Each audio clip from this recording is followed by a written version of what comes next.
Hello guys, welcome back to Are Cool Channel. Sekarang Are mau membahas perbedaan antara soda kue, baking soda, dan baking powder. Apa sih bedanya? Dari ketiga benda di atas memang sama umum digunakan dalam pembuatan kue sebagai pengembang. Dari ketiga nama ini, hanya dua di antaranya adalah benda yang sama, yaitu soda kue dan baking soda. Lanjut aja ya guys ya. Soda kue mempunyai kandungan bahan yang bisa mengembangkan adonan, sedangkan baking powder mengandung bahan tambahan lainnya. Baking soda atau soda kue mengandung 100% zat kimia yang namanya natrium bikarbonat atau sodium bikarbonat. Bahan yang bisa membuat adonan mudah mengembang. Tidak ada bahan lain dalam soda kue kecuali bahan yang satu ini. Sedangkan dalam baking powder tidak hanya mengandung sodium bikarbonat, tapi juga ada komponen asam seperti cream of tartar, sodium asam pirofosfat, dan bahan pengemulsi. Bisa dibaca di sini apa itu pengemulsi.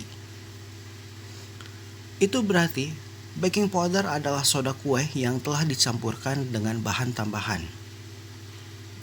Selanjutnya, daya pengembang pada soda kue lebih kuat ketimbang baking powder.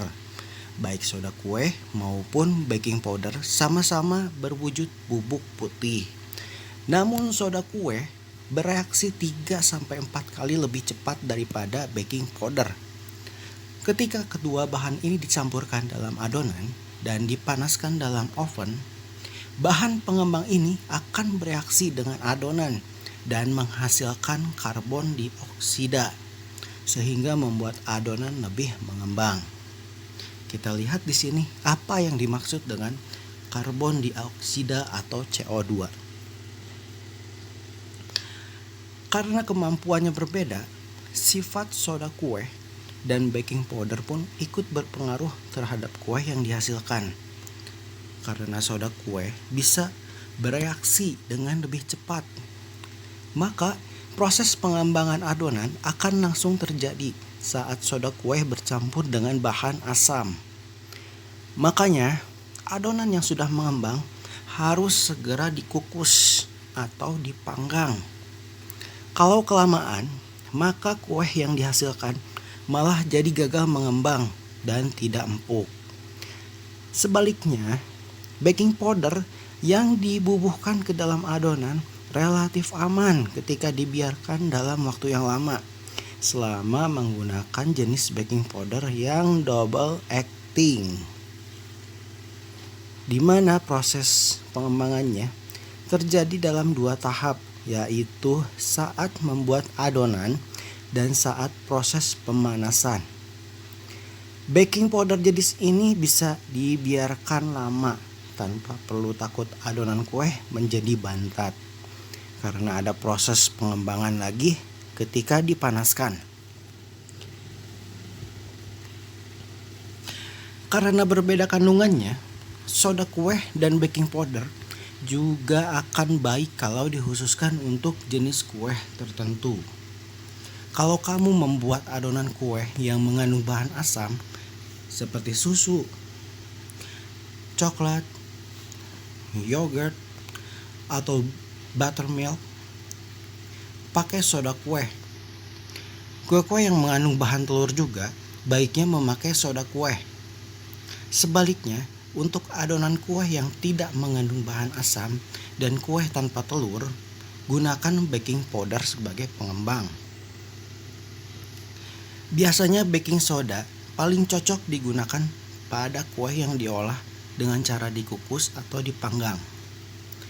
Sedangkan baking powder lebih baik digunakan pada jenis kue kering.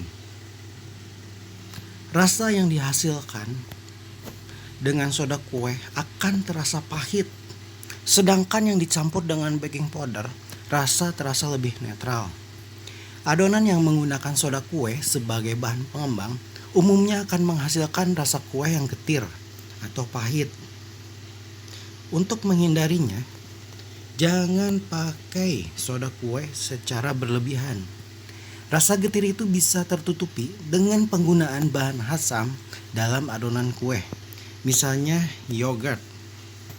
Sedangkan untuk kue yang menggunakan baking powder, tidak akan menimbulkan rasa getir atau pahit meski pemakaiannya cukup banyak.